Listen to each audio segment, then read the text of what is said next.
You want to talk about education level? You want to talk about job attainment? I'm just not playing identity politics. I think Gavin Newsom's wife is an idiot too, and she's white. We're not even talking about identity. We're talking about achievement. We're talking about the fact that she has a JD. I never knocked on that. No. We're talking about she has a JD. We're talking about the fact that she's never posed nude.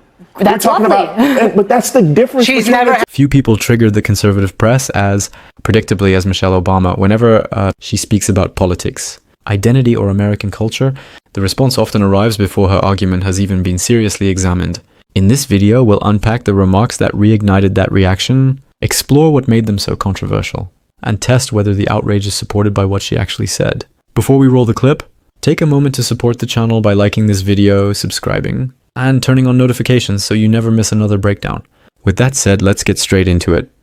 Michelle Obama has some not so nice things to say about America. Michelle Obama taking a jab at America, shocking, under President Trump's leadership. I don't care what Michelle Obama has to say, but that arch is someone who's lived in D.C. for more than 30 years. You know, Clay, for a woman who has everything, why is she always so miserable?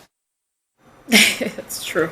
Well, I guess maybe there's a bit of a short memory, because here are all the things that the current president in the White House has said about this country.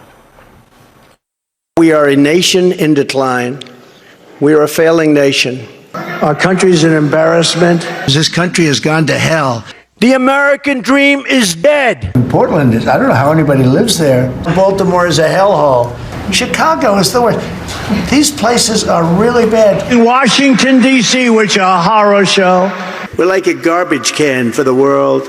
Under Biden, the USA has been turned into a dumping ground. Today, we're like a third world country. Our country is being destroyed by stupid people. Agree. Starting with him. I mean, I don't care what Michelle Obama said, and honestly, like, it's really not that big of a deal, but I continue to listen to it because I saw it was a topic tonight. And she went on to say, I'm really digging how people are responding to this administration.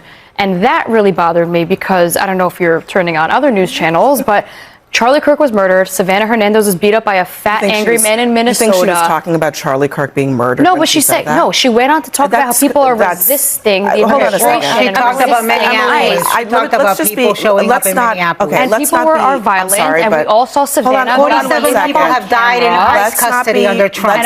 We want to talk about violence. To the ground. 250-pound man shoving a woman on the ground is not an appropriate response. I'm sorry, but let's not be ridiculous. She is obviously not talking about Charlie Kirk's murder. That was one example I gave. She is talking about Nick people Shirley being hunted down, using their constitutional rights to protest against. To peacefully protest against things that they don't like. And she's using her constitutional right to describe.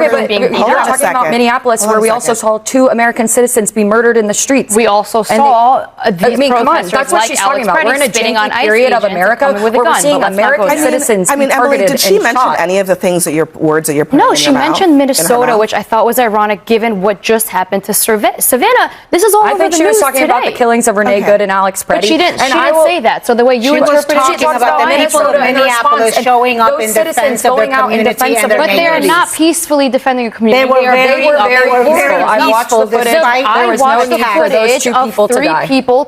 Agreed, and you could also simultaneously agree. This is a ridiculous. Honestly, this is a ridiculous. What I'm saying is that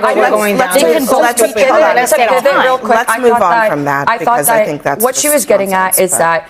I actually found what she was saying to be incredibly hopeful. She's saying that no matter how bleak it feels right now, that she's betting on the power of America, that we can always course correct, that even if things feel dark right now. I hear your translation. It is a janky, broken period for America. I totally agree with you.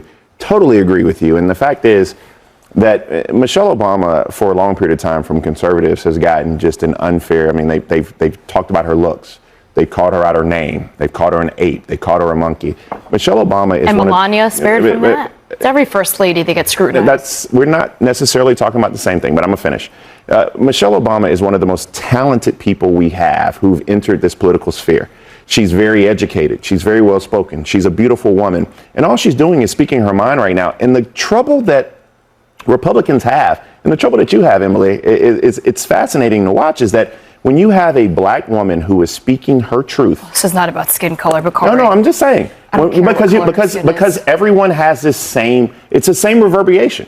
When you have a black woman that's speaking her truth the way that she is, with the power that she is, with the education that she does, there's no comparison between Michelle Obama and Melania Trump. You want to talk about education level? You want to talk about job attainment? I'm just not playing identity politics. No, I think Gavin Newsom's wife is an idiot too, and she's white. We're not even talking about identity. We're talking about achievement. We're talking about the fact that she has a JD. I never knocked on that. No. We're talking about she has a JD. We're talking about the fact that she's never posed nude.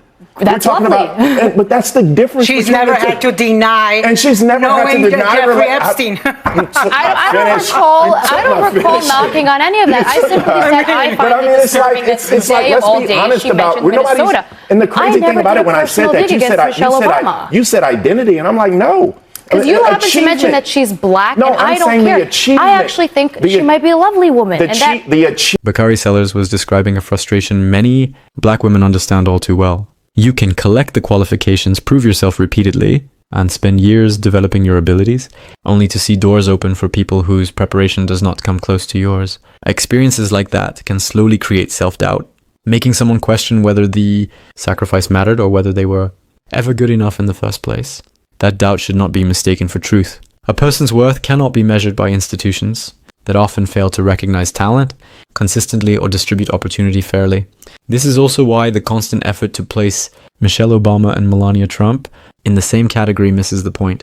Their public significance comes from very different sources. Michelle Obama's reputation was shaped by her academic accomplishments, professional career, years of public engagement, and the connection she built with audiences across the world. Her impact is not based simply on presentation or visibility. Appearance can create immediate interest, but it does not automatically produce lasting influence. Enduring respect comes from what someone contributes, represents, and leaves behind. Viewed through that standard, the comparison is not particularly convincing.